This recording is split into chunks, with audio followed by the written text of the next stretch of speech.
본문의 말씀 결론부터 말씀드리자면 주제와 핵심은 바로 맨 끝절 12절에 믿음의 자취를 따르는 자들입니다. 믿음의 자취를 따르는 자들. 이것이 핵심이고 이것이 주제입니다. 사도 바울이 할례, 무할례를 말하고 그것이 유대인들의 히브리인들의 특징 또는 그렇지 아니한 자들 곧 이방인들의 구별점이라고 말하고 하는 이런 순간에도 그런 것은 다 부차적이고 중요한 일이 아닌 겁니다. 중요한 것은 믿음을 따르는 자들, 이것이 우리에게 중요한 겁니다. 교단이 장로교면 어떻고 감리교면 어떻고 침례교면 어떻고 순복음교회는 어떻습니까? 저는 하나님의 성에서 공부했지만 장로교단에 속하여서 목회를 하고 있고 사역을 하는 대부분의 파트너들은 침례교도들입니다. 하나도 불편한 것이 없고 어색할 것도 없습니다. 누구 하나 저의 교단에 대해서 묻는 사람도 없습니다. 그런 것들이 구원하고 주의 일하고에 아무런 상관이 없기 때문입니다. 남자면 어떻고 여자면 어떻고 또 한국인이면 어떻고 외국인이면 어떻고 노인이면 어떻고 어린이면 어떻습니까? 별로 중요한 게 아닙니다. 이 모든 것을 통틀어 단 한 가지 하나님께서 요구하시는 잣대이며 기준이 되는 것 하나, 믿음. 그 믿음만 있으면 되는 겁니다. 다만 그 믿음은 사도 바울이 고린도 교인들에게 요구했듯이 과연 우리가 그 믿음에 거하고 있는지를 점검해 보면서 가다가도 일부러 서서 돌아보며 나의 믿음의 자취를 점검해 보고 내가 서 있는 이 믿음의 걸음이 하나님의 임재와의 거리는 얼마이니 과연 내가 그분 안에 거하고 있고 그분이 내 안에 거하고 계신가에 대한 확인은 계속하여 줄기차게 필요한 겁니다. 성경이 말하는 대로 믿고 성경이 말하는 대로 행하는 것, 이런 것이면 되는 겁니다. 사랑하는 성도 여러분, 믿음의 이 자취를 따르는 자들, 성경에 등장하는 수많은 영혼들이야말로 한결같이 믿음으로 인하여 하나님을 기쁘시게 한 자들이며 믿음이 없어서 하나님을 안타깝게 한 자들의 이야기입니다. 믿음이 있는 줄 알았더니 나중에 보니까 믿음이 없어서 주님하고 상관이 없다라고 여겨지는 사람도 등장하고요. 믿음이 전혀 없는 것 같아도 주님의 편에서 인정함을 받는 믿음의 사람들의 이야기가 가득한 것이 성경입니다. 그래서 성경을 보면서 그분들의 믿음의 자취를 따르는 것, 이건 정말 대단히 중요한 일입니다. 일부 예배에 많은 분들이 참여하지는 못하지만 대여섯 명, 많으면 7, 8명 분들의 참여가 있어요. 그분들을 대할 때마다 늘 마음이 짠한 이유는 고단한 분들이세요. 주일에도 일해야 될 만큼 직장, 사업장에서 애를 쓰셔야 하는 분들이고 하나님 앞에 드려질 예배를 인하여서 교회에 일찍 나와야 하는 겁니다. 그래서 조는 분들이 많이 계세요. 그게 저의 분을 일으킬 리가 없고 오히려 안타까운 마음이 들 뿐입니다. 오히려 그런 분들에게 이 믿음의 자취를 따르도록 하는 이 부분의 말씀은 더 절절한 겁니다. 왜냐하면 성경에 등장하는 수많은 믿음의 사람들이야말로 삶이 평안하거나 부유하거나 또는 좋았거나 행복했거나 그래서 여가의 시간을 가지고 주님 앞에 믿음의 시간을 할애하듯 드리며 그렇게 한 사람들이 하나도 없기 때문이에요. 한결같이 고난과 슬픔과 고통과 죽음과 같은 사지를 오가는 처절한 환경 속에서 그네들은 믿음을 지켜냈고 믿음의 발걸음의 흔적을 남긴 겁니다. 사도 바울이 말하고 있는 믿음의 발자취, 믿음의 자취를 따르는 자들에게 요구되어지는 것이 바로 그런 부분들이지, 결코 편한 것으로 prosperity theology, 번영신학과 같은 것을 따르도록 하는 것이 결코 아닌 겁니다. 그래서 졸린 눈을 억지로 뜨면서 애를 써가면서 그 일부 예배로 참여하는 이분들을 볼 때 참 믿음을 따르는 자들의 모습이기에 오히려 제가 마음이 짠하면서 오히려 감사하는 거예요. 참 귀한 분들이 아닐 수 없습니다. 상대적으로 여러분들은 덜하다 이런 뜻이 추호도 아니겠지. 오히려 온 가족이 함께 모여 예배드리는 것이 더 감사하고 온 가족이 함께 더불어 신앙의 명가를 만들어가는 것이 더 기쁜 일임을 강조하기 위함입니다. 사랑하는 성도 여러분, 하나님 편에서 볼 때 이 세상에서 가장 중요한 것이 있다면 무엇일까요? 그것은 바로 여러분입니다. 저를 포함한 우리 모두입니다. 사람인 것이 그토록 사람을 당신의 형상을 따라 만드시고 지으시고 얼마나 만족해 하시며 행복해 하셨습니까? 그저 말씀으로 있으라라고 하신 정도가 아니라 당신이 손수 빚으시듯 그렇게 말씀하셨잖아요.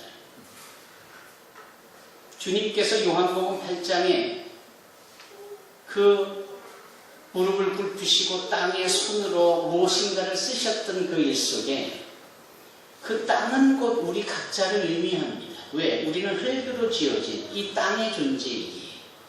그러나 하늘로부터 오신 예수님께서 우리의 영혼과 마음 속에 우리의 육신에 말씀을 기록하시는 거예요. 무엇을 썼느냐가 중요한 것이 아니라 그분이 지금도 우리 흙으로 지어진 우리 당신에 따라 형상을 따라 지음을 받은 사람이 우리에게 말씀을 쓰고 계시고 말씀을 하고 계시다라는 겁니다. 그래서 우리가 이 말씀을 들으며 믿음이 생기며 그 믿음 속에서 우리가 예수를 배우기를 원한다라고 고백하는 겁니다. 단순히 빌립과 앤드류 앞에 나온 이 헬라인 두 사람이 우리가 예수님을 만나 배우기를 원합니다 라는 식의 표현을 넘어서는 우리의 신앙의 고백이 되어야 하는 거예요.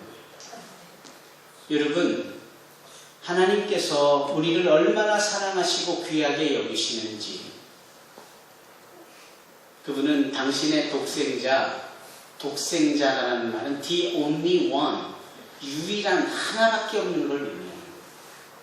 여러 중에 하나가 아니라 단 하나밖에 없는 달랑 하나인 이 only one, 이 독생자 예수를 죽게 하신 것 아니었습니까? 그래서 로마서 8장 32절에 그 하나님께서 우리를 위하여 아들을 아낌없이 내어주셨다, 포기하셨다. 그리고 그 아들과 더불어 모든 좋은 것을 너에게 더하여 주시리라 이렇게 말씀합니다. 이것은 제가 22년 전에 첫 크리스마스를 맞이하면서 필리핀 사람들 앞에서 설교했던 본문의 내용입니다. 그만큼 예수께서 하나님의 정성이 깃든 선물로 우리에게 주어졌으니 이 크리스마스 때에 선물을 받은 우리는 무엇으로 하나님께 선물을 해드릴까? 이런 주제였어요. 하나님께서 우리를 어찌나 사랑하시고 우리를 소중히 여겨주시는지 우리를 살리기 위하여 당신의 독생자 예수 그리스도를 대신 죽게 하셨다라는 겁니다. 그 아들까지 내어주신 분이 뭘 더 못 주시겠어요? 그래서 우리가 그 아들의 이름으로 기도할 때마다 우리가 생각하는 더 좋은 것에 비교가 되는, 비교급으로 더 좋은 것을 우리에게 주실 수밖에 없음을 의미하는 겁니다. 너희가 얻지 못함은 구하지 아니한다라고 말씀하잖아요. 이 예수께서 우리를 위하여 죽으시기까지 하셨고 예수님의 이름으로 우리에게 모든 좋은 것을 더하여 주신다라고 약속하셨으니 항상 그 예수님의 이름으로 기도하여 주님께 요청하고 그분이 주시는 은혜를 더욱더 받아 누리는 저와 여러분이 되기를 바랍니다. 아멘. 십몇 년 전, 그때도 나가랜드를 가려던 참에 잠시 들린 곳이 인도 캘쿠타 공항입니다. 열악한 그때였을 때 하룻밤 자고 이제 곧 공항으로 움직여 국내선을 갈아타야 될 때 아침 일찍 일어나 새벽 묵상을 하면서 주님의 음성을 들었습니다. 그 주님의 음성이 뭐였냐면 너에게 나가랜드에서 뭐가 가장 중요하냐라는 질문이셨고 그 들려지는 주님의 음성에 이 종은 조금도 주저함이나 지체함 없이 이렇게 대답을 했습니다. 사람이요. 저는 지금도 주님의 질문에 주저없이 사람이 가장 중요하다라고 대답한 그 부분에 대해서 얼마나 기쁘고 감사하고 한편으로는 안심하는지 몰라요. 그때 석유였다거나 그때 무슨 경제적인 사역이었거나 코나였거나 별의별 것이었다면 참 우스꽝스럽고 부끄러운 고백이 될 수밖에 없는 것이었을 텐데 사람이요 라고 제가 그랬다니까요. 그때 뜬모를 평안함이 제 머리부터 발끝까지 전달이 되어지면서 얼마나 가슴이 뜨거워져 기도했는지 모릅니다. 하나님이 듣고자 하시는 바른 대답을 제 입에서 했던 것이었겠지. 저는 여러분들의 기도와 관심 속에 이번에도 나가랜드를 갔습니다. 가서 많은 일을 했고 큰 일을 했습니다만 큰 일과 많은 일의 공통점은 뭐냐면 사람 좋은 일을 했습니다. 그곳에 관계되어져 있는 사람에게 유익이 되는 일을 했습니다. 사람이 기뻐할 일, 사람이 좋은 일. 갈라디아서 1장 10절에 사도 바울은 이런 고백을 하죠. 내가 사람에게 좋게 하리 하나님에게 좋게 하리. 내가 만약 사람을 기쁘게 하는 종이었다면 내가 하나님의 종이 아니다. 이런 고백을 해요. 거기서 사람 좋게 하고 사람 기쁘게 하는 그 의미가 제가 사람 좋게 했다, 사람에게 유익을 끼쳤다라는 이 말과 같은 맥락은 아니지. 주의 이름으로, 주님 때문에, 주님이 필요한 자들에게 그 주님의 주시는 힘으로 그 사람들을 위로했고 격려했고 함께 기뻐했고 함께 행복했다라는 거예요. 잘 아시다시피 그곳에 폴라 선교사님이 계시잖아요. 쿠니톨리 치시라는 현지인이죠. 제가 이름을 폴라로 바꾸어 폴라 선교사님으로 불렀습니다. 그분에게 거는 기대가 참 많았습니다. 왜냐하면 7년 이상을 아루나찰 프라데시라는 중국 국경과 함께하는 주에 나가랜드보다도 훨씬 더 오지에 머물며 사역을 했고 나가랜드에서 인정하는 대표적인 선교사였고 그분이 우리의 위기 선교사가 되어졌을 때 이 종이 그분에게 거는 기대는 참으로 컸습니다. 그래서 이것도 하시고 저것도 하시고 이렇게 보고하시고 이건 이렇게 하는 것이고 쉴 틈도 주지 않고 복같이 선교에 대한 요구가 저로부터 그분에게 있었습니다.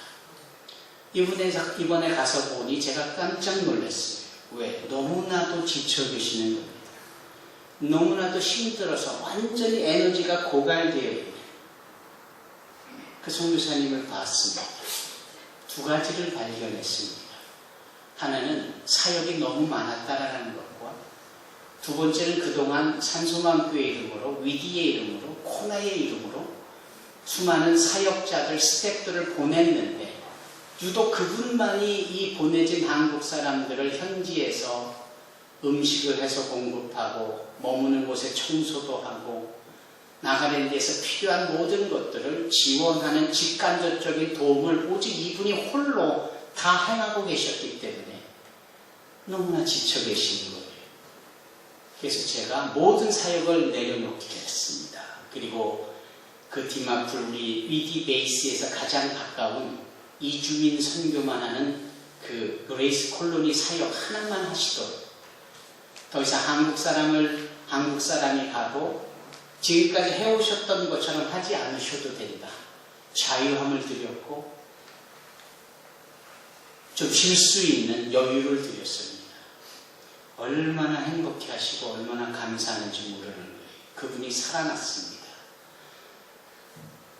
2개월 전에 저 남양주의 어느 교회를 섬기는 청년 그 청년은 우리와 함께 2년 전부터 우리 MMT에서 훈련을 받고 위기의 스텝으로 봉사하고 작년에는 미션 나가 2014년 대회를 섬기기까지 그곳에 3개월을 머물렀고 지금은 한국 어학원을 하기 위하여 교사로서 6개월을 가 있도록 2개월 전에 파송을 했는데 너무나 지쳐 있습니다.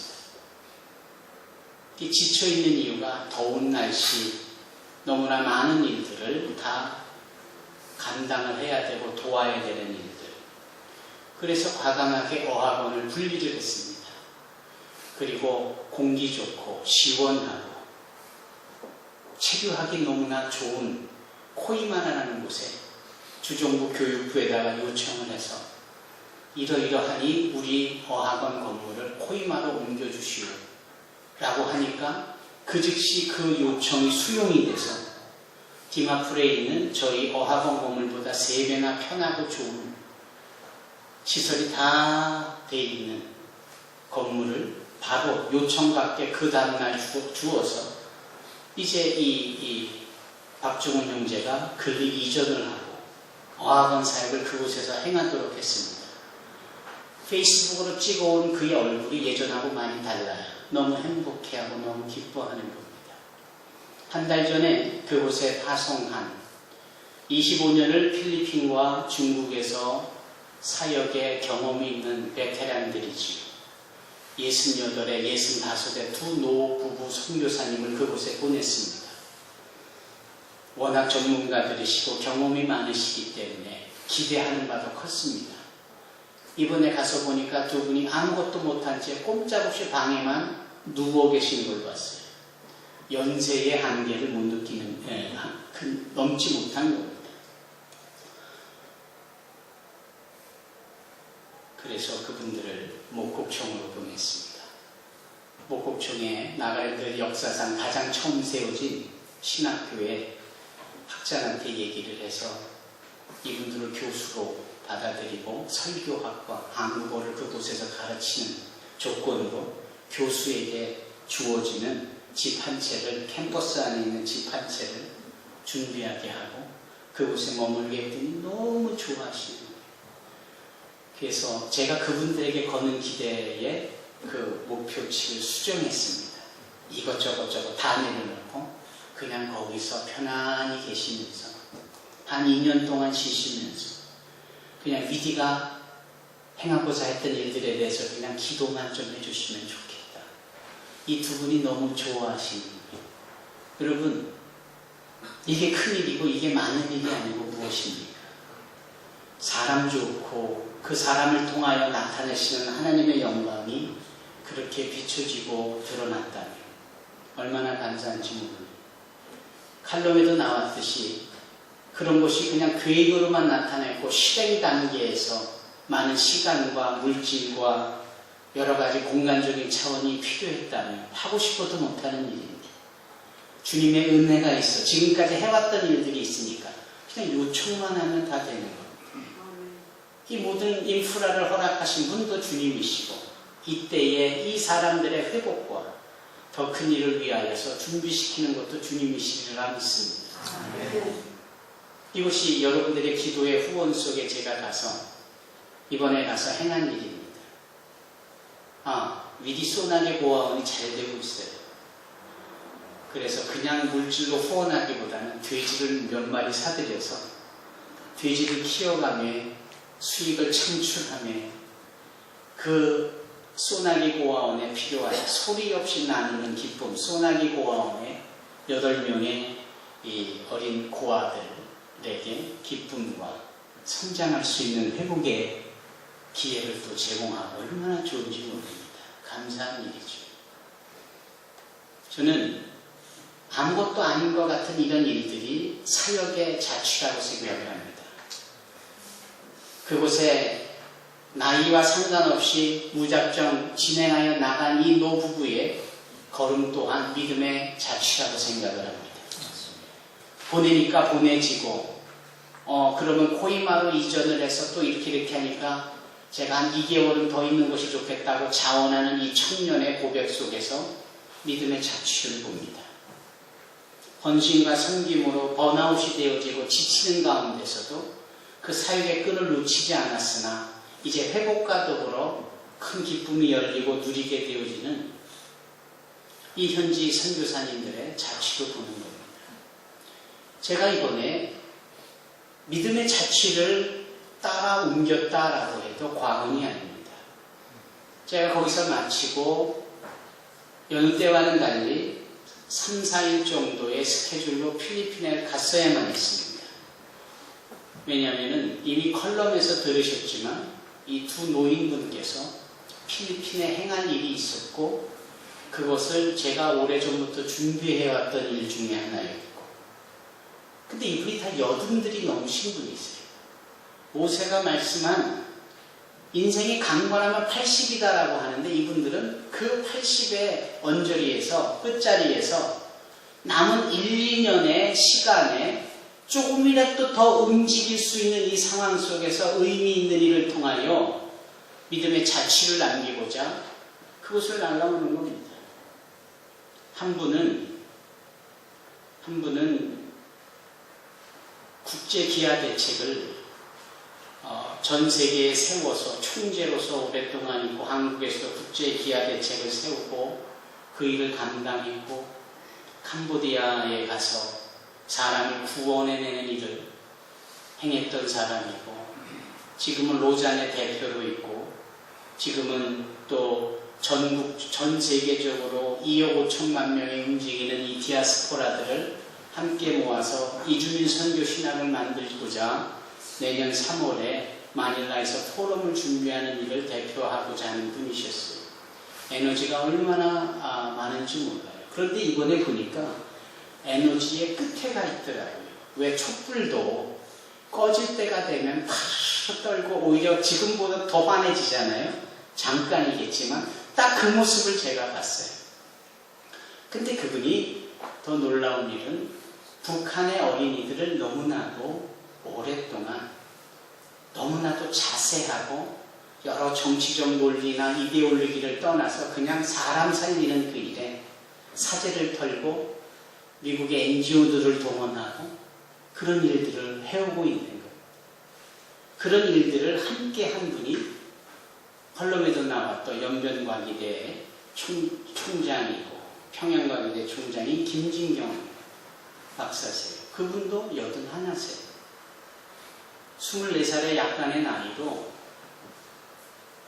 화물칸이라는 배에 타서 67일 동안 걸리는 가운데 유럽에 가서 공부하며 그때 주님을 만난 그때 프란시스 셰퍼를 만나서 받은 영감으로 지금까지 줄곧 기독교적의 일을 해오는 분이세요. 그분이 전해준 여러 이야기가 참 이 종에게는 너무나 큰 감동이고 도전이었습니다. 특히 그가 믿음의 자취를 따라가고 있다는 점에 있어서 이와 같은 간증을 할 때는 압권이었습니다. 그 압권과 같은 이야기는 사실 우리 한국 기독교의 역사이기도 해요. 제가 지난 금요일 저녁에 잠시 말씀을 드렸지만 그때 들으신 분들이 계시지만 한 번 더 들어보시기 바랍니다. 우리나라의 복음이 처음 전해지어진 것이 언더우드나 아펜젤라 선교사에 의함이 아닙니다. 그들보다도 훨씬 15년 전에 서경석이라는 목사님 알고 계시죠? 네, 그분의 고조 할아버지뻘인 서상윤이라는 장로님이 복음을 들고 중국에서 건너온 이주민 출신으로 시작된 것이 한국 복음의 시작이었어요. 그런데 그보다도 훨씬 전에 어떠한 일이 있었느냐 하면 저 영국 옆에, 영국 위에는 스코틀랜드가 있고 그 옆에 아일랜드가 있고 그 밑에 웨일즈가 있잖아요. 그 웨일즈 사람 중에 토마스라는 사람이 있었는데 보기 드문 수재였습니다. 14살에 옥스포드에 들어갈 만한 과학과 의학과 모든 것을 통달하고 언어를 5나라 이상의 언어를 자유자재로 했다. 그런 그를 바라보던 그의 아버지가 목사님이셨는데 그 모든 것보다 신학을 하고 주의 종이 되는 것이 어떻겠느냐 권면하며 신학을 마치고 그를 선교사로 중국 샹하이로 보냅니다. 그때 그의 나이가 24살이에요. 24살에 샹하이에 와서 선교라는 것을 제대로 해보지도 못하고 자신을 믿고 따라왔던 젊은 신부 캐롤린이 아이를 낳다가 그만 산모 아이가 다 죽습니다. 참 처절하지요. 주의 종의 길을 거주면서 복을 얻기는커녕 이런 끔찍한 사고로 그는 불행을 느끼며 처절한 자신의 삶에 몸부림을 칩니다. 그러다가 그가 한국에 들어가는 배를 타게 됩니다. 그 한국에 들어가는 배는 이 한강을 거슬러 올라 마포, 나루에 도착할 예정이었던 배예요. 그 배를 청도, 지금의 칭다오에서 그 배를 타고 한국을 가면서 그가 성경을 여러 권을 가지고 갑니다. 그리고 미지의 세계와 같은 이 한국에 복음을 전하겠다라고 마음을 추스리어 한국으로 들어오는데 마침 배를 운행하는 이 파일럿가 그만 실수를 하여서 이 배가 한강으로 들어오지 못하고 대동강으로 들어가는 겁니다. 그리고 대동강에도 여전히 그 조수간만의 차가 있기 때문에 그 대동강을 진입하다가 썰물로 물이 빠지자 그만 이 배가 옴짝달싹 못하고 대동강변에 그대로 서 있습니다. 외국에서 온 배라 생각하니 군대들이 동원돼서 일제히 대포를 쏘고 화살을 쏘아대고 소총을 쏩니다. 불타오르고 배가 침몰하지요. 살겠다고 헤엄쳐 나오는 사람들을 잡아다가 목을 칩니다. 그 살겠다고 헤엄쳐 나오는 사람 중에는 이 토마스 선교사가 있었어요. 그의 나이 25입니다.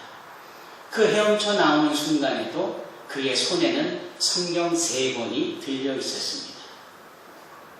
도착하자마자 그는 개 끌리듯이 끌려가 매를 맞고 참수를 당합니다. 참수 당하기 직전에 끌려가면서 이 토마스는 자신이 가지고 있는 성경을 찢습니다. 한 사람이라도 더 많은 사람들에게 이 성경을 전해지고 읽히게 하려는 의도지요. 그러다가 바로 목이 잘려지는 순간이 되자 가지고 있는 성경을 어느 한 사람에게 툭 던져줍니다. 그리고 내리쳐지는 칼날에 참수를 당합니다.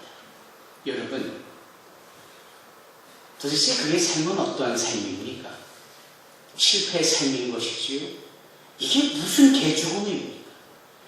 이걸 선교라고 지금 하고 있습니까? 라고 생각할 수 있을는지 모르겠어요. 그러나 그런 것이 아닙니다. 이분이 남긴 믿음의 발자취는 이제부터 시작입니다. 종이가 귀한 그때에 종이 조각을 받았던 실은 성경이여 하나님의 말씀인 이것을 그네들은 종이가 필요하다라고 여겨지는 자기네의 집에 벽지로 사용을 합니다. 성경을 통째로 받은 어느 사람은 마치 평양에 주막을 하고 있었는데 그 주막 방 안에 도배를 이걸로 다 해놨습니다. 그때부터 사람들이 술을 마시러 오고 잠을 자러 오고 이 주막에 머물 때마다 벽지로 도배가 되어진 이 성경 말씀을 좋든 싫든 흥미를 갖든 관심이 없든 읽게 되었었습니다. 그리고는 역사가 시작이 되는 거예요. 예수를 믿기 시작을 하는 겁니다. 뜻모를 은혜와 감동이 있어지는 겁니다. 무엇보다도 그 주막집 주인이 감동이 있는 거예요. 그래서 그가 회심을 합니다. 그곳에 온 사람들과 뜻을 같이 하여 그곳에 한국의 최초의 교회며 그곳에 이제는 불타 없어졌지만 평양 부흥의 시조가 되고 단초가 된 교회를 세우니 그곳이 바로 장대현 교회입니다. 그 장대현 교회를 통하여서 지금으로부터 100년 전에 평양 대부흥이 일어납니다. 찬양을 드리는 순간에 성령이 임하고 평양 길거리에 흥청망청 대는 자들이 나동그라지 치며 회개하고 뜻모를 방언을 행합니다. 그네들이 성령의 불을 받아 뜨겁다고 몸을 뒹구르기 시작합니다. 그곳이 평양이에요. 이 나라에 최초로 성령이 임하여서 시작된 성령 대부흥이었습니다. 그 이후에 잘 아시는 바와 같이 김일성을 중심으로 공산당이 세워지고 놀랍게도 그 장대현 교회는 무너지죠. 그리고 그 무너진 자리에 황금색의 김일성의 큰 동상이 지금 세워져 있습니다. 김진경 총장이라는 분이 22년 전에 중국의 젊은이들에게 선교적, 기독교적 가르침을 전하고자 세운 대학교가 연변과학기술대학교입니다. 중국 정부로 인정을 받아서 그 대학교 캠퍼스 안에 중국 정부가 인정하는 교회가 세워지고 22년 동안 하루도 빠짐없이 주일마다 예배가 드려지고 새벽마다 새벽 기도회가 열립니다.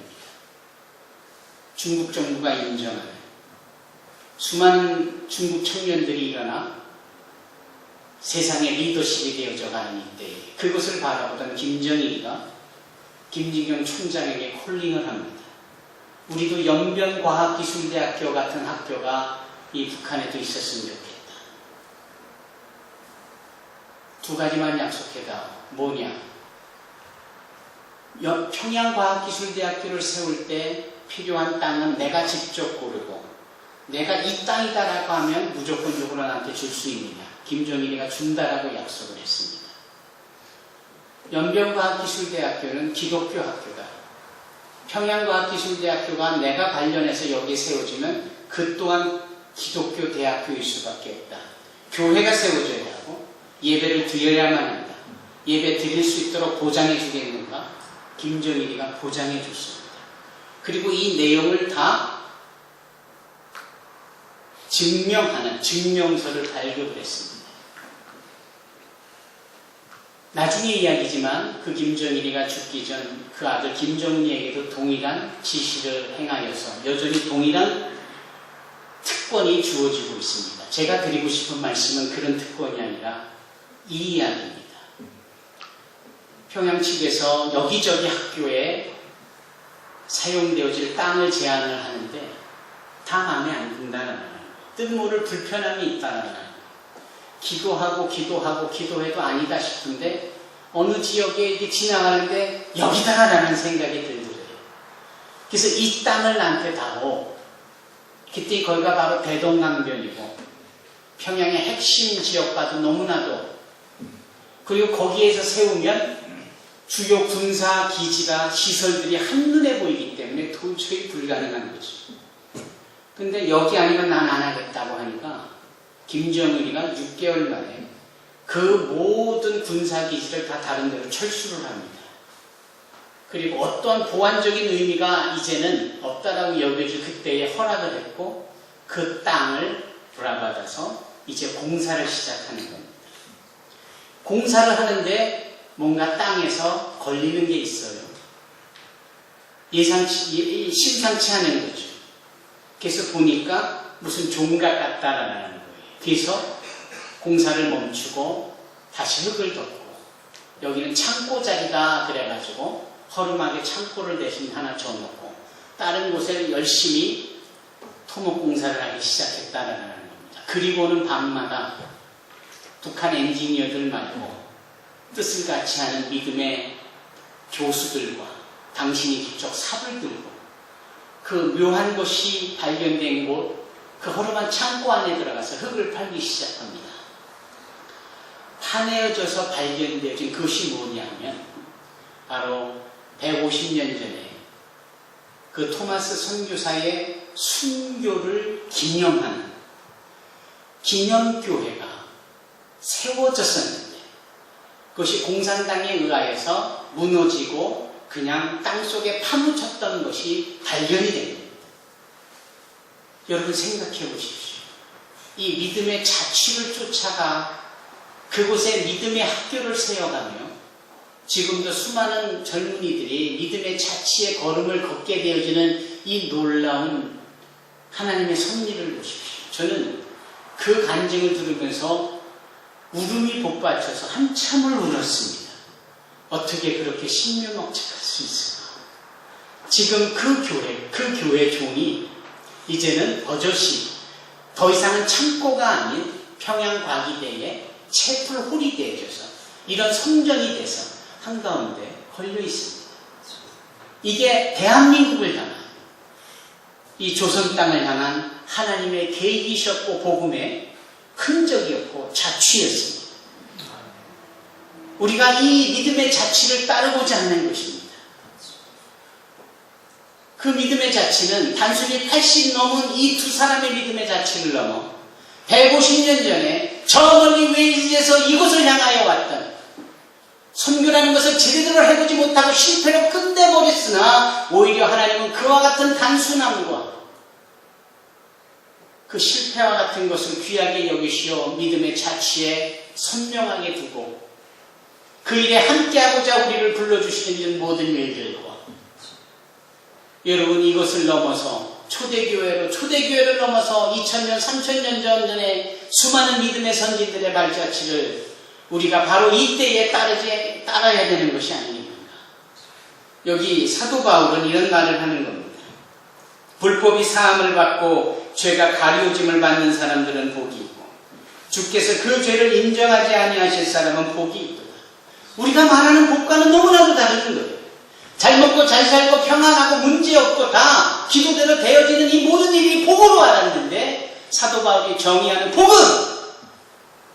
허물 많은 우리, 여전히 죄가 많이 쌓여져 있는 우리, 그런 죄를 괜찮다라고 여기시는 주님의 용서하심, 그 부끄럽게 그지 이를 데 없는 우리의 죄를 주님께서 감춰주시고 숨겨주시는 그 은혜를 복으로 사도 바울은 말하고 있는 것입니다. 도대체 이 복을 우리가 어떻게 누릴 수 있는 것인가? 할례를 받은 유대인처럼 특별한 신분으로만 가능한 것이냐? 아니면 유대인이 아닌 가운데 이방인이면 안 되는 것이냐? 천만에 믿음의 자취를 따르는 자들이면 다 된다라는 겁니다. 여기에 무슨 더 많은 설명이 필요하며 더 많은 의견이 필요하며 무슨 디베이팅이 필요할 필요가 있겠습니까?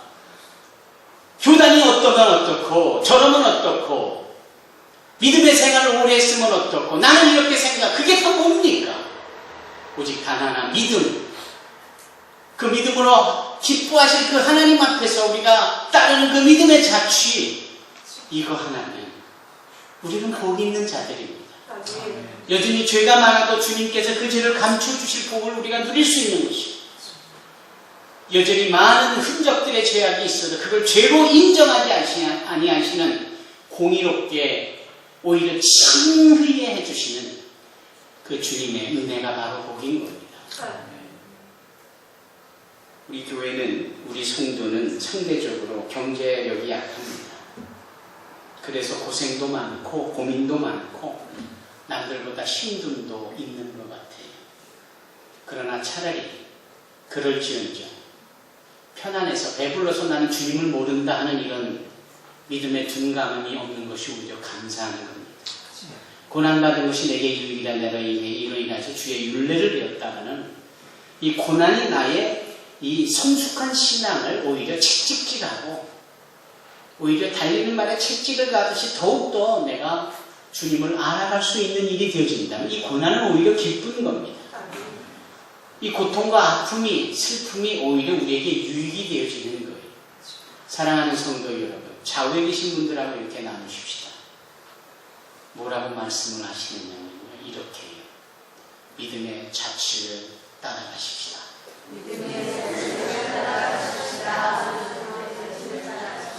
기도하겠습니다.